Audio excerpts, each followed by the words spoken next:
Saudi കിഴക്കൻ പ്രവിശ്യയിൽ നിന്ന് ജോലിക്ക് പോയ ഇന്ത്യക്കാരനുൾപ്പെടുന്ന രണ്ടംഗ സംഘം മരുഭൂമിയിലാവപ്പെട്ട് മരിച്ചു.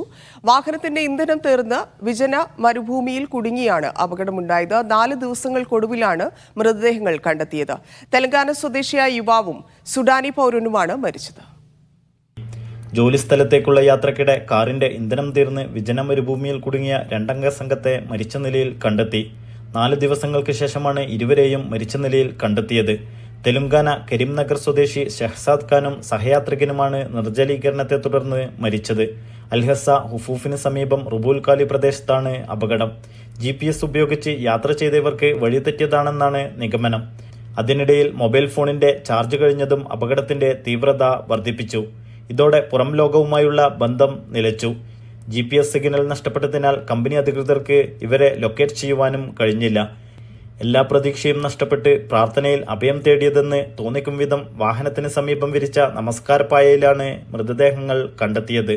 3 വർഷമായി ടെലികോം കമ്പനിയിൽ ജോലി ചെയ്തു വരികയാണ് ഷഹസാദ് ഖാനും സഹപ്രവർത്തകനും.